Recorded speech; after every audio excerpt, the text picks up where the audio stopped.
नमस्ते दोस्तों, good morning to all. I hope आप सब लोग बहुत अच्छे होंगे। और आज का हमारा टॉपिक है, हम सेल्फ अवेयरनेस के बारे में बात करेंगे। और सेल्फ अवेयरनेस होती क्या है, क्योंकि मुझे पता है, मैं अपने बारे में ही लेके आपको बताऊंगी कि हम अपने थॉट्स के बारे में, क्या हमारे दिमाग में जो विचार चल रहे हैं, क्या, क्योंकि हमारे दिमाग है ना, ये फुल डे ना, रात दिन पटर पटर चपड़ चपड़ चपड़ इसमें चलती रहती है, कभी कुछ कभी कुछ। और वो किस चीज की चलती है? किसी न किसी पास्ट की या फिर फ्यूचर की सोचते रहते हैं। तो हमें सिर्फ अवेयरनेस इसी बात की है कि हमें प्रेजेंट में कैसे रहना है। अभी जो कुछ भी हम कर रहे हैं वो हमें कॉन्शियसली कैसे करना है, उस चेतना को, साक्षी भाव को हमें कैसे लेके आना है कि हम प्रेजेंट में रह सके।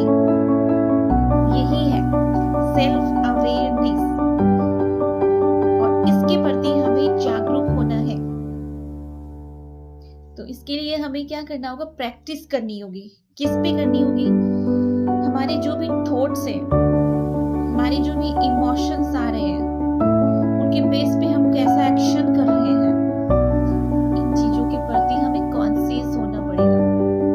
तभी हम अपने आप को बोलते हैं ना कि एक पत्थर होता है, पत्थर की कोई वैल्यू नहीं होती है। वैल्यू इतनी होती है कि उस पत्थर को चीन दिया जाता है, उसमें नींव डाल दी जाती है, उसको थोड़ी सी मजबूती देने के लिए मकान की, तो वो उसमें काम में आ गया। वही पत्थर थोड़ा सा अगर वैल्यूबल है तो उस पत्थर को हम मूर्ति के काम में लेते हैं, पर ऐसे पड़ा है तो उसकी कोई वैल्यू नहीं है। लेकिन जैसे ही उस पत्थर से हमने मूर्ति को गढ़ा, उसको तराशने के बाद में एक मूर्ति बनी उससे, या फिर और कुछ हमने बनाया, तो उस पत्थर की वैल्यू बढ़ी और उसका स्थान परिवर्तन भी हुआ। समझ पा रहे हो मैं जो कहना चाह रही हूँ? तो सेम इंसान का है।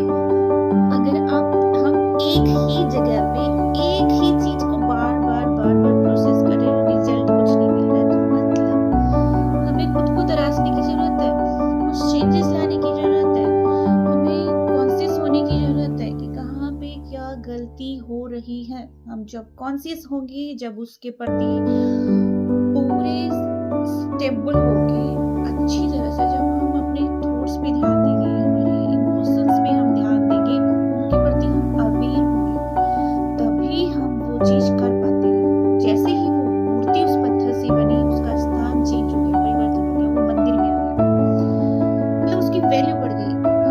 उसको यही बोलेंगे, हाथ जोड़ के चलेंगे उस पत्थर को, क्योंकि वो मूर्ति में डाल गया। मूर्ति हम भगवान, उसको भगवान मानते हैं, और वो मंदिर में आ गया। उसकी अगरबत्ती भी करेंगे, उसकी घंटी भी हिलाएंगे, उसकी दीपक भी करेंगे, तो मतलब उसकी कितनी वैल्यू बढ़ गई। सेम अगर हमें वैल्यू बढ़ानी है तो खुद को तराशना होगा। अगर आपको मेरे साथ में मेडिटेशन क्लासेस ज्वाइन करनी है तो आप मुझे प्लीज कृपया करके कमेंट करना। मैं आपको के साथ जुड़ना चाहती हूँ, मैं खुद, ताकि हम मिलकर कुछ ऐसा करें, एक अच्छी और बेहतर ऊर्जा का निर्माण करें, ताकि इस ब्रह्मांड में और भी अच्छा हो सके वैश्विक लेवल पर। तो ये एनर्जी ही हमारी काम करती है, ताकि हम एक बेहतर लेवल पे जा सके, हम खुद को तराश सके, खुद का साक्षी भाव में हम कैसे आ सकते हैं, उस पे काम कर सके हम मिलकर, ताकि हम एनर्जी को अपने स्तर तक रखें, अपने ऊपर काम करने के लिए